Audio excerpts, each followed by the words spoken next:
So the idea for this conference came from the family of Joyce Hakansson, who was a great friend and supporter of the FSH Society. And Joyce was taken from us last year by FSHD. She was an educational software entrepreneur, a wife, a mother, a grandmother, and an unforgettable friend. And for decades, she coped with the effects of FSHD by herself, carrying on with her life and doing tremendous things. But 5 years ago, she decided that she had to do more to fight this disease that affected not only her, but many family members, and of course, 1 in 8,000 people in the population, nearly 1 million people around the world. So Joyce and I started talking about producing an event here in the Bay Area, which became the Songs in the Key of Stephen Blyer. And it is this concert and this conference now that we're starting this year that are part of Joyce's legacy. And by being here today, we're keeping alive her dream to build and strengthen this community in order to fight FSHD. So this event has planted a flagpole here in the West Coast, and it's a rallying point for patients and families, researchers and clinicians who all are share in common a concern for the health and well-being in the future of all who live with FSHD. And many of you have attended the concert in the past, and we're seeing the impact of your support here today, with the research on FSHD advancing at a truly remarkable pace. And the scientific findings are leaping out of academia into a growing number of biotech companies and pharmas. Well over a dozen today have FSHD programs. This is a sea change from just 5 years ago, where there was almost nothing.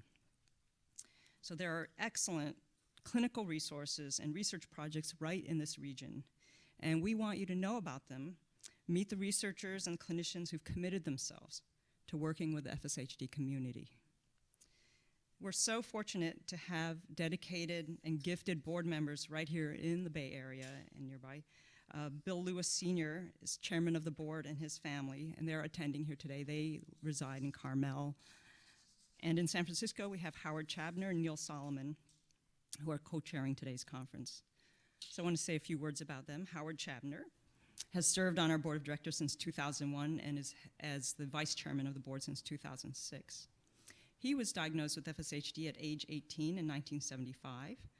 He received a BA from Washington University, St. Louis, and his law degree from Harvard Law School. And with 20 years of corporate practice, he has served as a legal advisor to the FSH Society. He's an activist and expert in disability rights and wheelchair access. And Howard and his wife, Michelle, have written articles about wheelchair accessible travel in Europe and abroad, Europe and Israel. Neil Solomon is a physician and managed care expert and health system innovator. He practiced internal medicine for 20 years in ambulatory, hospital, and institutional settings and served in physician executive roles at Kaiser Permanente, HealthNet, and Blue Shield of California, where he developed and led large-scale programs to improve quality and efficiency in the healthcare system. And currently he is co-founder and chief medical officer of MedZed, a telemedicine-enabled company that helps frail and vulnerable individuals receive excellent healthcare services in their own home. What a great idea. So, thank you, Howard and Neil, for your advice and help planning our FSHD Family Day Conference. And I'll now turn the floor over to Howard. Hi, thank you, June. Good afternoon and welcome to our Family Day Conference. I can skip the stuff about myself and Neil, so thank you, June. We called this a Family Day Conference because FSHD is a disease and a condition of families. Most cases are hereditary, although 25% to 30% are spontaneous mutations. So most people with FSHD have at least one other family member who has it. And even though for those like me whose FSHD is a mutation and don't have any other family members with FSHD, our family members are affected by it every day of their lives because they care about us, they care for us, and whether by choice or by blood or both, they are with us on this journey. The information, insight, and support the presenters are offering today are intended not only for those who have FSHD themselves, but for the entire family.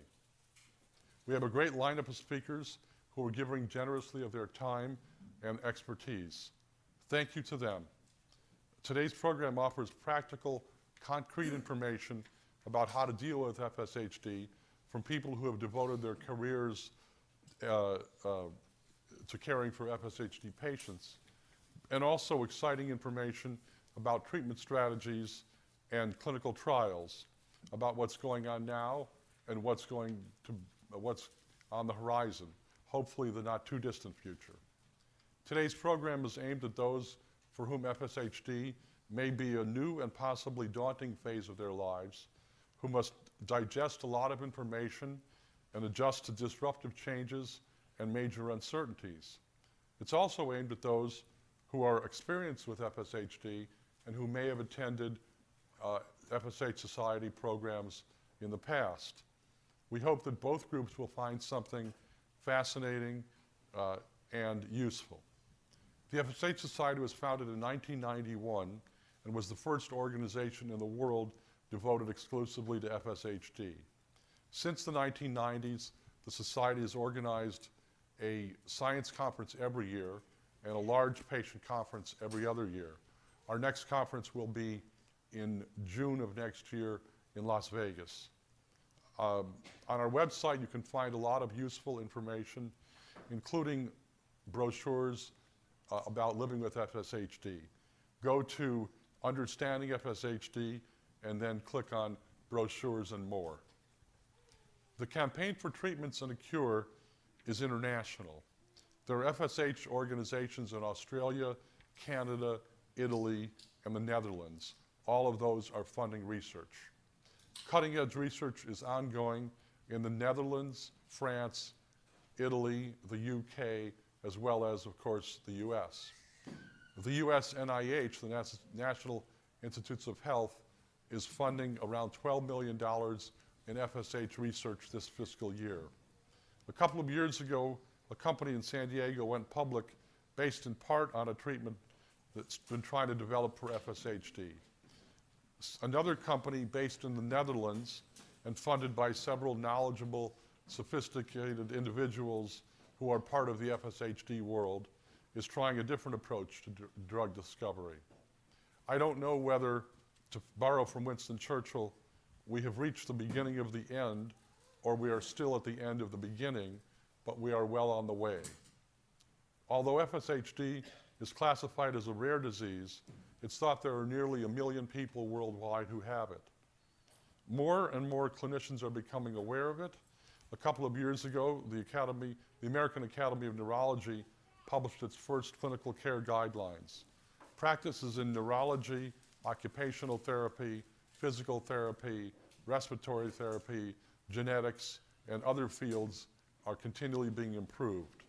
Information about best practices is being spread widely, and patients are continually finding ways to help each other, especially through social media. No one who has FSHD or whose loved ones do need be alone with it.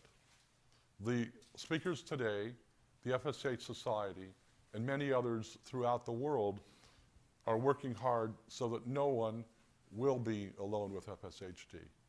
So now I'll turn it over to Neil, who will introduce the first speaker.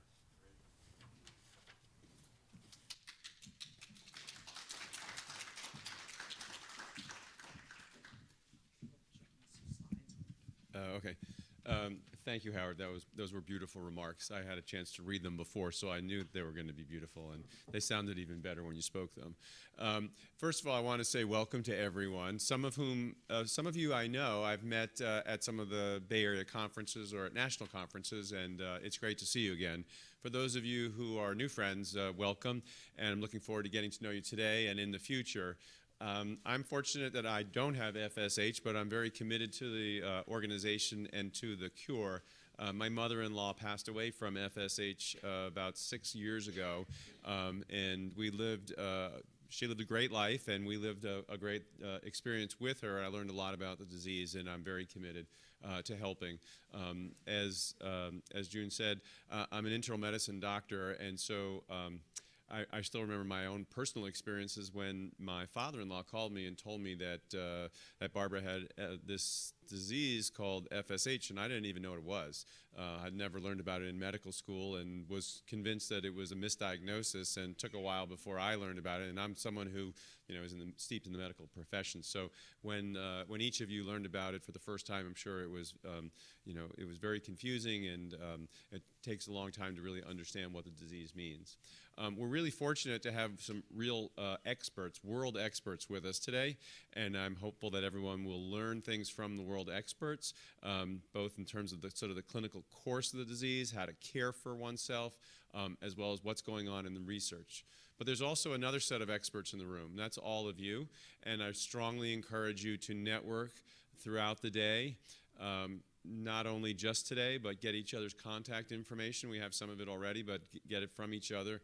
Build relationships so that you can continue to learn from each other, because a fair amount of living with FSH is learning from others who are doing the same, and the strategies and skills to be able to be successful with the disease. So don't miss that opportunity. Networking is really a huge piece of what we offer today.